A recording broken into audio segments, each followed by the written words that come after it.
এবার ইলিশ মাছের তরকারিটা রান্না করবো, ওর জন্য আমি চুলাটা জ্বালিয়ে নিচ্ছি। কড়াইটা বসিয়ে নিলাম। ইলিশ মাছটা ভাজার জন্য কড়াইয়ে তেল দিয়ে নিচ্ছি।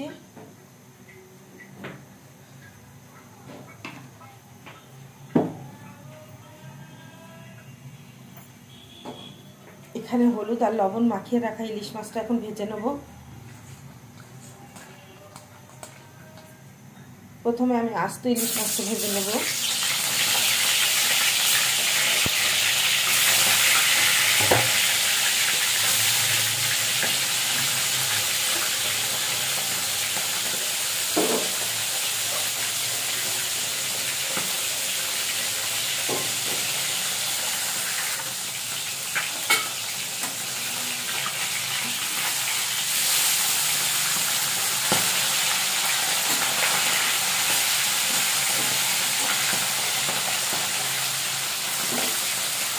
রান্নার ইলিশটা অল্প করে ভেজে নিলাম, নিয়ে তুলে নিচ্ছি। আর এটা আমি ভাজি খাবো, তাই এটাকে আমি ভালোভাবে ভেজে নেব।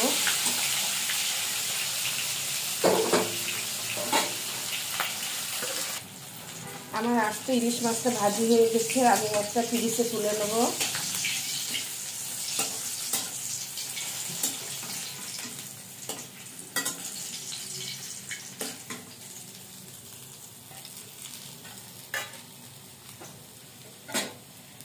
আর এখানে ইলিশ মাছের জন্য রান্নার জন্য আমি পেঁয়াজ কুচি এই তেলেই দিয়ে দিচ্ছি।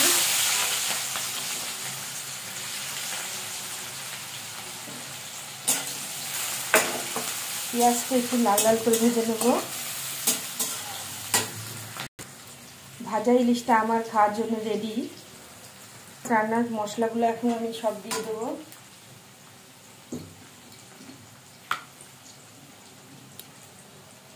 ধনিয়া জিরা গুঁড়া,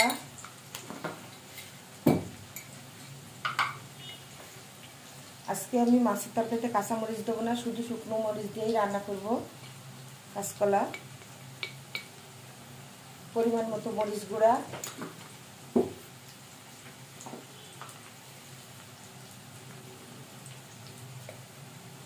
পরিমাণ মতো হলুদ গুঁড়া,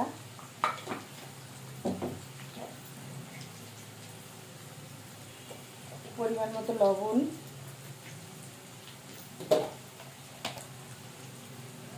রসুন বাটা।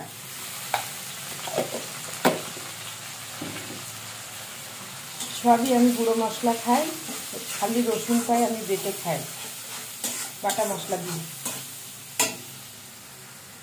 মশলাটা আমি কষিয়ে নিই ভালো করে। মশলা কষানো হয়ে গেছে, এবার আমি এখানে পানি দিয়ে নেব। পরিমাণ মতো পানি দিয়ে দিলাম।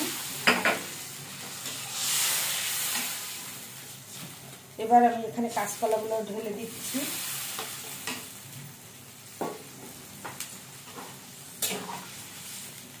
এই সেই ছোট ছোট ইলিশ মাছের টুকরাগুলো এখন দিয়ে দেবো।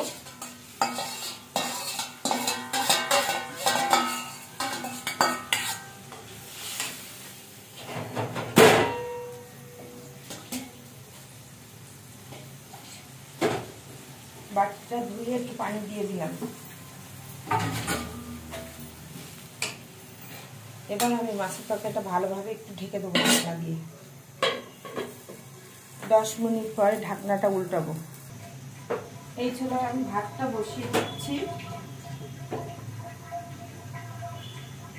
তরকারিটা হালকা ফুটে উঠেছে, একটু ঢাকনাটা উল্টিয়ে নেড়ে দেবো।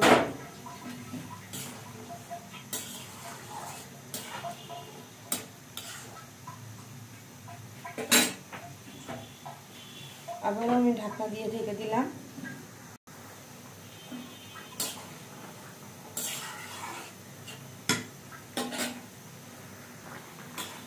কাঁচকলার তরকারিটা প্রায় হয়ে গেছে। আমি এই তরকারিটা অনেকটাই ঝোল রাখবো। এই যে কাঁচকলাটা সিদ্ধ হয়ে গেছে, খুব সুন্দরভাবে সিদ্ধ হয়ে গেছে।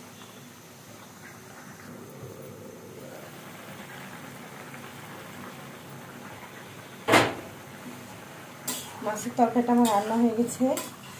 জিরা আর পাঁচফোড়ন ভেজে গুঁড়ো করা আছে, ওই মশলাটা একটু দিয়ে দেবো। কাঁচকলার ভিতরে ভাজা মশলার গুঁড়ো না দিলে ভালো লাগে না, অল্প করে দিয়েছি একদম। এবার আমি এই তরকারিটা নামিয়ে ফেলবো, এই ঝোলটা পুরাই থাকবে। মাছের তরকারিটা আমি একটা বাটিতে ঢেলে নিচ্ছি।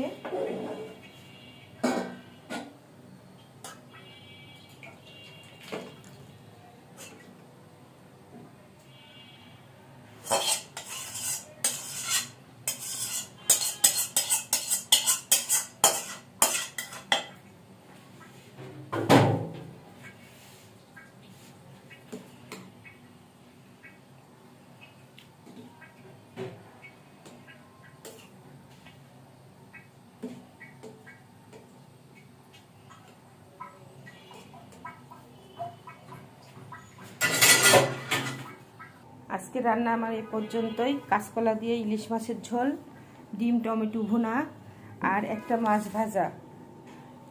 আমার রান্না যদি ভালো লাগে লাইক কমেন্ট শেয়ার করবেন, আমার পেজটা ফলো করবেন। মজার রান্নার রেসিপি। সবাইকে আসসালামু আলাইকুম, আল্লাহ হাফেজ।